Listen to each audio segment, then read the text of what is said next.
اس وقت کوفے سے بہت زیادہ خطوط امام حسین علیہ السلام کے پاس آئے کہ مولا آپ آئیں، ہم آپ کے منتظر ہیں، ہم آپ کے ساتھ ہیں۔ تو امام حسین علیہ السلام نے اپنا سب سے پہلا سفیر جو بنا کے بھیجا ہے جناب مسلم ابن عقیل کو بنا کے بھیجا ہے۔ جناب مسلم ابن عقیل جب کوفے میں آئے ہیں تو ان کے ہمراہ دونوں بچے یعنی محمد اور ابراہیم دونوں ان کے بچے ان کے ہمراہ تھے۔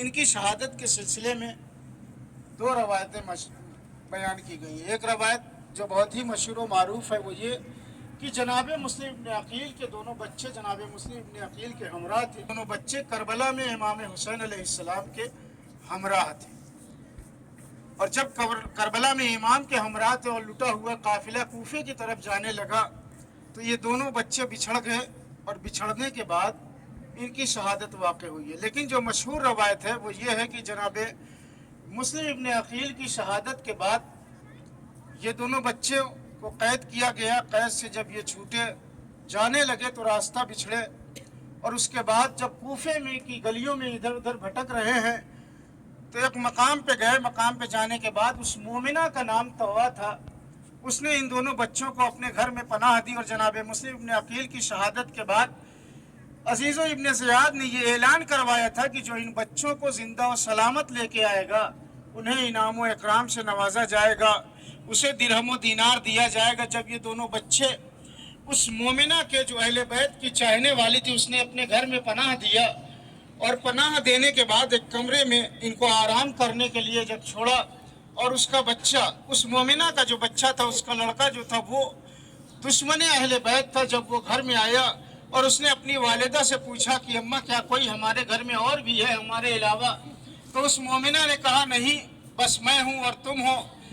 لیکن اس کو یہ محسوس ہوا کہ میرے گھر میں ہمارے علاوہ اور بھی کوئی ہے۔ جب رات کا ایک حصہ گزرا تو اسے جب یہ محسوس ہوا کہ میرے گھر میں کوئی اور بھی ہے تو اس نے جا کے کمرے کا دروازہ کھولا۔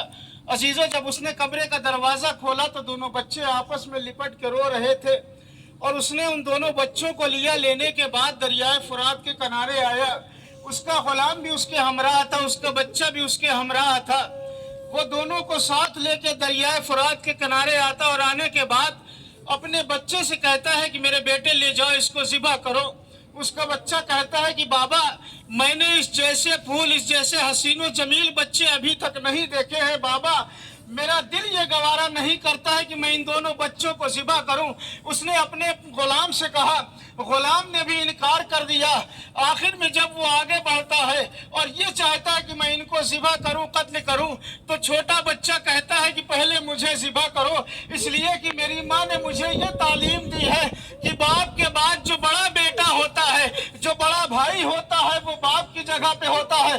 میں یہ نہیں چاہتا کہ میری آنکھوں کے سامنے میرے باپ کو ذبح کیا جائے۔ بڑا بیٹا یہ کہتا ہے کہ پہلے مجھے ذبح کرو، اس لیے کہ یہ میرا چھوٹا بیٹا ہے۔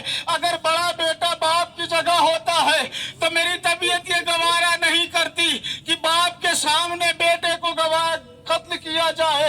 عزیزو، اس نے دونوں بچوں کو ذبح کیا۔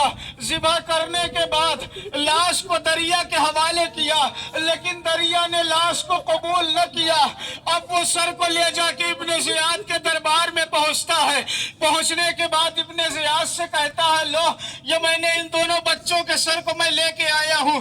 ابن زیاد کہتا ہے میں نے یہ نہیں کہا تھا کہ ان کے سر کو لانا ہے، بلکہ میں نے یہ کہا تھا کہ ان کو زندہ و سلامت لے کے آنا ہے۔ عزیزو، اللہ کا یہ کرم دیکھے کہ اس نے انعام و اکرام کے لالچ میں تو قتل کر دیا، لیکن جب دربار میں پہنچا تو وہ انعام و اکرام سے محروم ہو گیا۔ اور ان کی شہادت کے بعد، ان کے ذبح کرنے کے بعد دریائے فرات کے کنارے جناب محمد و ابراہیم کے روضے کو تعمیر کیا گیا، اسی جگہ پہ ان کو دفن کیا گیا۔